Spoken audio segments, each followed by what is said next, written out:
Sejam bem-vindos a mais uma aula de Química e neste vídeo nós vamos estar falando sobre os óxidos. Tudo o que você precisa saber sobre essa importante função inorgânica, nomenclatura, classificação e os tipos. Fica ligado aqui com a gente, se inscreve aqui no canal se você ainda não for inscrito, curta nossos vídeos, compartilhe com seus colegas e com seus amigos para que possamos aprender mais sobre a química. Vamos para a aula agora!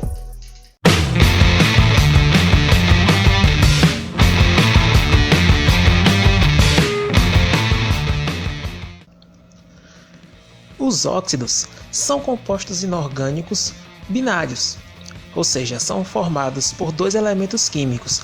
Um desses elementos químicos obrigatoriamente é o oxigênio, sendo ele o mais eletronegativo. Existem dois tipos de óxidos, são os óxidos iônicos e os óxidos moleculares. Os óxidos iônicos, eles são formados por um oxigênio que esteja ligado a um metal, e os óxidos moleculares, eu tenho o oxigênio ligado a um ametal. Então, como nós temos nos exemplos, no F2O3, veja que o ferro é um metal ligado ao oxigênio. O mesmo acontece com o CaO, que é o cálcio ligado ao oxigênio, e o Na2O, que eu tenho o sódio ligado ao oxigênio. São exemplos de óxidos iônicos. Já os óxidos moleculares, eu vou ter aqui o carbono, o nitrogênio e o enxofre, formando aí os óxidos moleculares no CO2, que é o dióxido de carbono, no N2O3 e no SO3 também.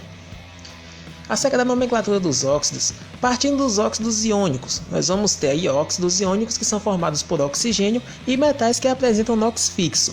Quando isso acontecer, eu vou aplicar a seguinte regra. Eu vou colocar lá a palavra óxido como prefixo, de e o nome do elemento químico. Muito fácil. Então eu tenho aqui Na2O, que é o óxido de sódio. CaO é o óxido de cálcio e o L2O3 é o óxido de alumínio. Observe que são elementos químicos que são metais e apresentam NOx fixo. Então, para essa situação, eu vou fazer como está descrito na regra aí. Para óxidos iônicos que apresentam NOx variável, a gente utiliza a seguinte regra.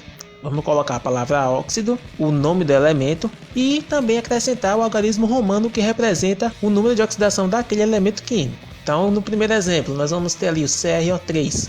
O cromo ele vai ter número de oxidação mais 3, então é óxido de cromo 3.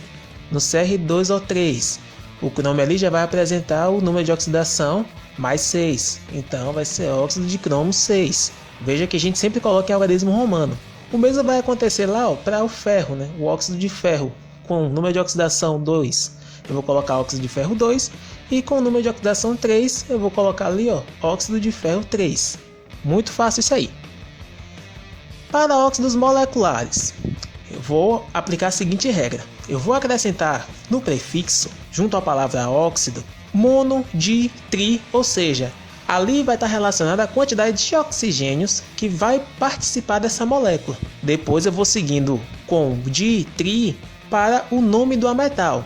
Por exemplo, eu tenho ali o CO, então eu tenho somente um oxigênio, então vai ser monóxido. Monóxido de carbono, então é o nome desse óxido. Para o CO2, observa que eu tenho dois oxigênios, então eu já vou acrescentar o dióxido de carbono. Para o N2O3, veja que eu tenho 2 nitrogênios e 3 oxigênios. Como eu tenho 3 oxigênios, trióxido. No caso do nitrogênio, se eu tenho 2 nitrogênios, então é dinitrogênio. Por isso que fica esse nome, trióxido de dinitrogênio. Para o P2O5, então eu vou ter ali, como são 5 oxigênios, pentóxido de fósforo. Acerca da classificação dos óxidos, vamos começar falando sobre os óxidos ácidos, que também podem ser chamados de anidridos. Um óxido vai ser classificado como ácido quando ele for formado por ametais, ou seja, oxigênio e mais outro ametal, que na presença de água produza ácidos e que na presença de uma base produza sal e água, na chamada reação de neutralização. Então observe o exemplo aqui. Eu tenho o dióxido de carbono, ele vai ser classificado como um óxido ácido. Por qual motivo? Veja que na presença de água, o CO2 reagindo com a água, o H2O, ele vai formar um ácido, forma um ácido carbônico. Quando esse dióxido de carbono ele reage com uma base, ele vai neutralizar, formando ali o carbonato de cálcio, CaCO3, e água. Um óxido também pode ser classificado como básico. desde que ele apresente caráter iônico. Então eu vou ter o oxigênio ligado a um metal. Ele sempre vai formar sal e água ao reagir com ácidos, diferentemente dos óxidos ácidos. Então observe esse exemplo. Eu tenho um óxido de magnésio, MgO. Ao reagir com a água, ele vai formar uma base, que é o hidróxido de magnésio. Agora esse mesmo óxido de magnésio, ao reagir com o ácido nítrico, ele vai neutralizar o ácido, formando ali o nitrato de magnésio, que é um sal e água.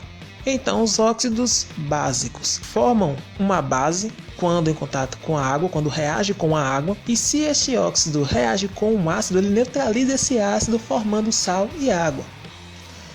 Há ainda óxidos que podem ser classificados como neutros.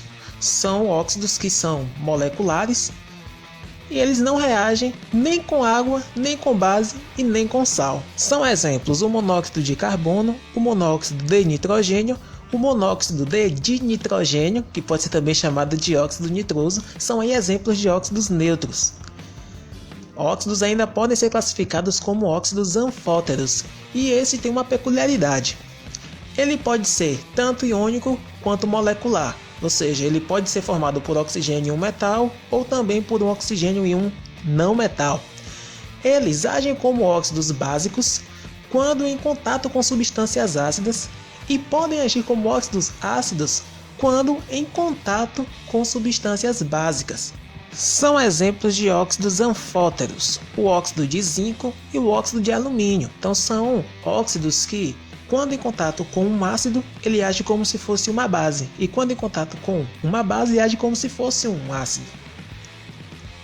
Há ainda os óxidos mistos, que podem ser chamados também de óxidos duplos ou ainda óxidos salinos. Eles derivam da combinação de dois óxidos. Então aqui, por exemplo, o tetróxido de trichumbo, o Pb3O4, e o tetróxido de triferro, Fe3O4, que é a pedra ímã. Veja que eles são formados a partir da junção, a partir da reação entre dois óxidos, no caso do tetróxido de trichumbo. Veja que eu vou ter ali o óxido de chumbo 2 reagindo com o óxido de chumbo 4. Lembre que esse 2 e o 4 tem a ver com o número de oxidação do metal, que vai formar essa substância. No caso do Fe3O4, eu vou ter o óxido de ferro 2 reagindo com o óxido de ferro 3, que forma assim esse óxido misto. Os peróxidos. Os peróxidos, eles vão apresentar dois oxigênios que se ligam entre si na molécula. Então eu vou ter ali os peróxidos de sódio, peróxido de hidrogênio, peróxido de cálcio, Destaque para o peróxido de hidrogênio, que é conhecido comercialmente como a água oxigenada. Então essas são as classificações dos óxidos.